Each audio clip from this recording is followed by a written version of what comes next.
नमस्कार। परीक्षा मित्र के इस YouTube चैनल पर आप सभी का स्वागत है। और MCQs की जो सीरीज चल रही है, इसी सीरीज में अपन आगे बढ़ते हैं। और आज जो MCQs देखेंगे, लगभग 60 क्वेश्चंस अपन देखेंगे यहाँ पर। MCQs 60, ठीक है। उस फाइल का नाम भी मैं MCQ 60 ही रखने वाला हूँ। ये अपन देखने वाले हैं, ठीक है। ये कंपेरेटिव पॉलिटिकल एनालिसिस है, यूनिट 4 उसके क्वेश्चंस हैं। UGC नेट में यूनिट 4 के क्वेश्चंस हैं। यदि आप RPS असिस्टेंट प्रोफेसर की तैयारी कर रहे हैं तो RPS असिस्टेंट प्रोफेसर में ये यूनिट फर्स्ट में जो पेपर फर्स्ट है उसमें 3rd यूनिट है, और पेपर जो सेकंड है उसमें भी ये 3rd यूनिट है, ठीक है। तो इसी के बारे में अपन चर्चा करते हैं।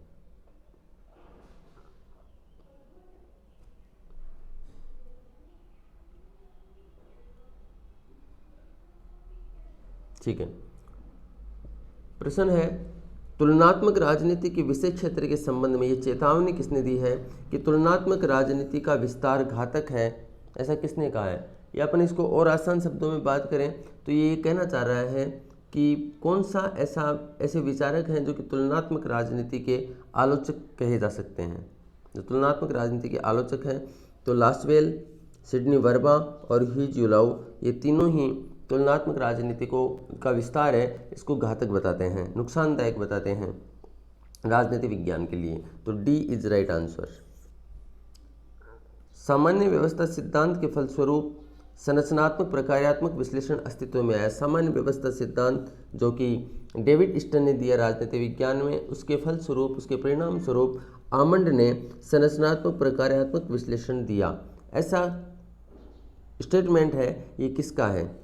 तो एलन बॉल ऐसी बात कहता है। एलन बॉल का स्टेटमेंट है कि यदि सामान्य व्यवस्था सिद्धांत नहीं आता तो संरचनात्मक प्रकार्यात्मक विश्लेषण भी नहीं आता। राज्य के सभी उपकरण इस बात के लिए वचनबद्ध हैं कि वे शक्ति ढांचे को बनाए रखेंगे और उसकी रक्षा करेंगे। राज्य के सभी उपकरण, कौन से उपकरण? राज्य के उपकरण हैं, और ये जो संस्थाएं हैं ये राज्य के उपकरण हैं। कार्यपालिका, विधायिका, न्यायपालिका, निर्वाचन आयोग, वित्त आयोग, ये सब राज्य के उपकरण हैं। और ये इस बात के लिए वचनबद्ध हैं कि वे शक्ति ढांचे को बनाए रखेंगे और उसकी रक्षा करेंगे। ये किसका मानना है? तो रोल्फ मिलीबैंड का मानना है। रोल्फ मिलीबैंड वैसे संरचनात्मक राज्य के उपकरणात्मक सिद्धांत से जुड़ा हुआ विचारक है। बर्नहाइम की आलोचना करता है, मार्क्सवादी विचारक है।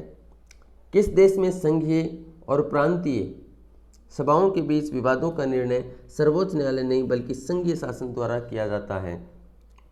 यह है स्विट्जरलैंड। स्विट्जरलैंड की व्यवस्था बिल्कुल अलग टाइप की है।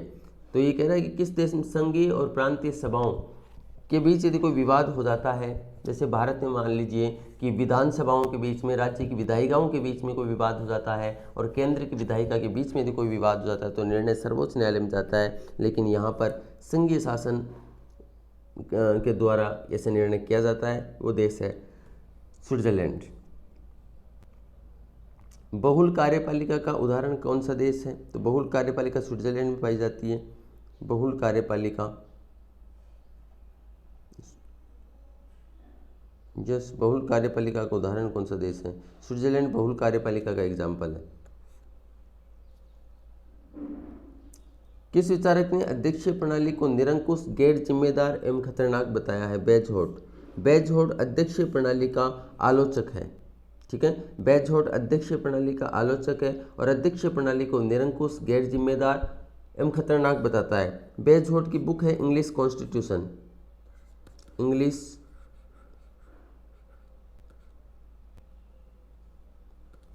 कॉन्स्टिट्यूशन। इसमें ब्रिटेन के संविधान को सर्वश्रेष्ठ संविधान बताता है, ठीक है। तो संसदीय व्यवस्था की बात करता है ये। बेजहोर्ट आलोचक है अध्यक्षीय प्रणाली का। अमेरिकी प्रतिनिधि सभा में सदस्यों की संख्या कितनी है? 435 है। सीनेट में 100 सदस्य हैं। प्रत्येक इकाई से 2 सदस्य आते हैं। 50 इकाइयाँ हैं, हर इकाई से 2 सदस्य आते हैं, यानी समान प्रतिनिधित्व प्रणाली को अपनाया गया है। कहाँ पर? ब्रिटेन में, वो इंग्लैंड में, सॉरी USA में। तो 535 कांग्रेस की सदस्य संख्या है। किस संधि के द्वारा यूरोप के राष्ट्रवाद के सिद्धांत को स्वीकृति मिली है? किस सिद्धांत के द्वारा? तो पेरिस की संधि के तहत यूरोप में राष्ट्रवाद को स्वीकृति दी गई थी।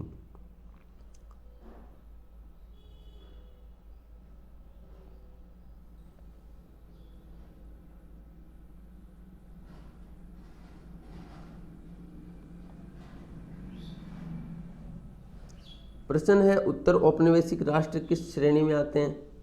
तो उत्तर औपनिवेशिक राष्ट्र किस श्रेणी में आते हैं? उत्तर औपनिवेशिक राष्ट्र देखो कौन से राष्ट्र हैं जो 1945 के बाद में आज़ाद हुए हैं, दूसरे विश्व युद्ध के बाद में आज़ाद हुए हैं, इन्हें उत्तर औपनिवेशिक राष्ट्र कहा जाता है। इन्हें नव उपनिवेशवाद भी कहा जाता है। और ये कौन से राष्ट्र हैं? ये विकासशील देश भी हैं, इसमें नवोदित राष्ट्र भी हैं, विकसित देश भी हैं इसमें, ठीक। वो विकसित देश नहीं है, ए और बी हैं, ये 1945 के बाद वाले देश हैं, विकसित देश इसमें शामिल नहीं है। डी इसका राइट आंसर है। निम्नलिखित कथनों पर विचार कीजिए। यूरोप में राष्ट्रवाद के उदय के साथ व्यक्तियों ने पवित्र रोमन साम्राज्य से अपनी निष्ठा का अंत करके उसे सम्राट को प्रदान कर दिया था। बात सही है कि यूरोप में राष्ट्रवाद के उदय के साथ व्यक्तियों ने पवित्र रोमन साम्राज्य से अपनी निष्ठा का अंत करके उसे सम्राट को प्रदान कर दिया, बिल्कुल सही। राष्ट्रवाद यूरोप में राष्ट्र के चिन्ह आदि के प्रतिनिधि के रूप में उभरा। तो दोनों स्टेटमेंट यहाँ पर सही हैं, सी इज राइट आंसर। यूरोप में चर्च की शक्ति क्षीण होने से राष्ट्र राज्य को प्रोत्साहन मिला। यूरोप में चर्च की शक्ति कमजोर हुई, राष्ट्र राज्य की अवधारणा पनपी, बिल्कुल सही बात है ये भी कि चर्च की शक्ति बहुत ज़्यादा थी तो राष्ट्र राज्य की अवधारणा नहीं पनप पा रही थी। इस कार्य की पहल फ्रांस ने की, इसे बाद में कई यूरोपीय देशों द्वारा अनुसरण किया गया। ऐसा नहीं है, तो इसका राइट आंसर है ए। एक सही है, दो गलत है, ए इज राइट आंसर। आनुपातिक प्रतिनिधित्व की व्यवस्था निर्वाचन क्रिया प्रणाली के रूप में सुनिश्चित करती है।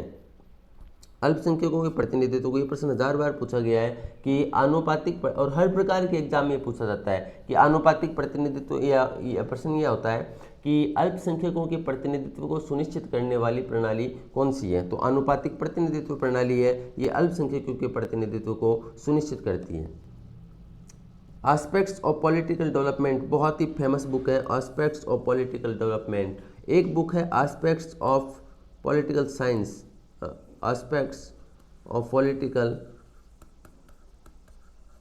Science, new aspects of political science, new aspects of political science, ये बुक है चार्ल्स ई मेरियम की।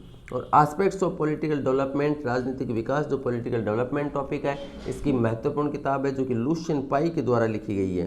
B is right answer.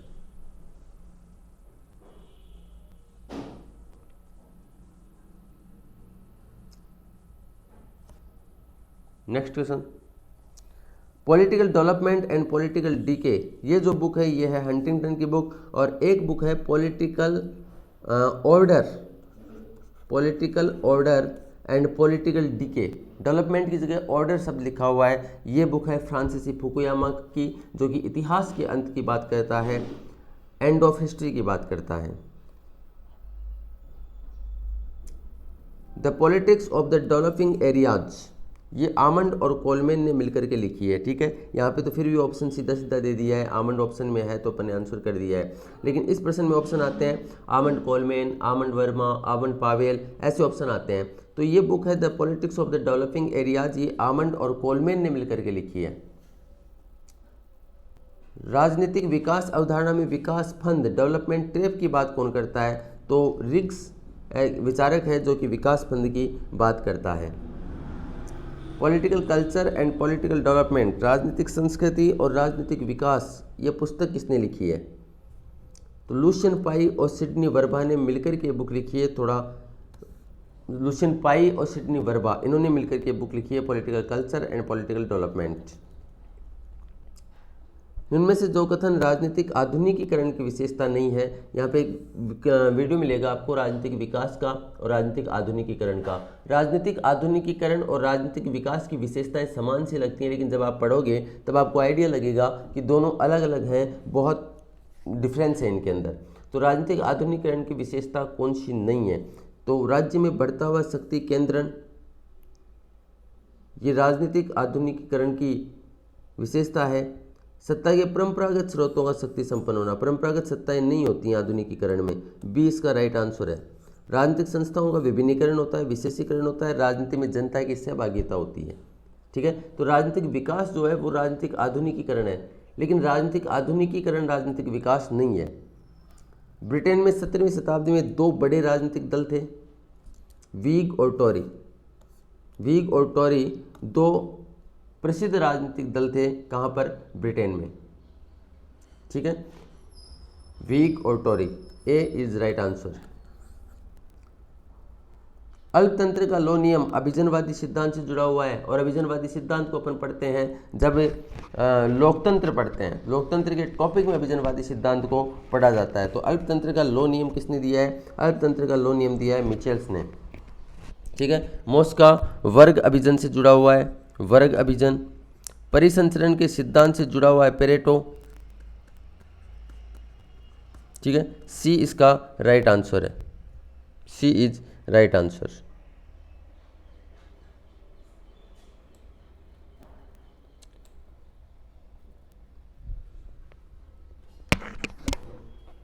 Lucian पाई द्वारा राजनीतिक दलों के समक्ष कौन सा ऐतिहासिक संकट माना जाता है? बताइए। एकीकरण का, वैधता का, सहभागिता का?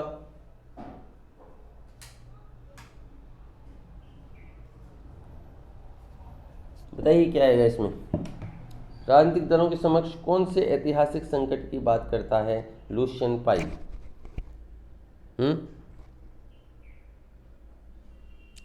लुशियन पाई तीनों संकटों की बात करता है। एकीकरण का संकट भी होता है राजनीतिक दलों के समक्ष, वैधता का भी संकट होता है, सहभागिता का भी संकट होता है, और तीनों को डिटेल में पढ़ भी रखा है अपन ने। तो डी इसका सही आंसर है, डी इज राइट आंसर। ठीक है, अभी के लिए अपन इतना ही करेंगे।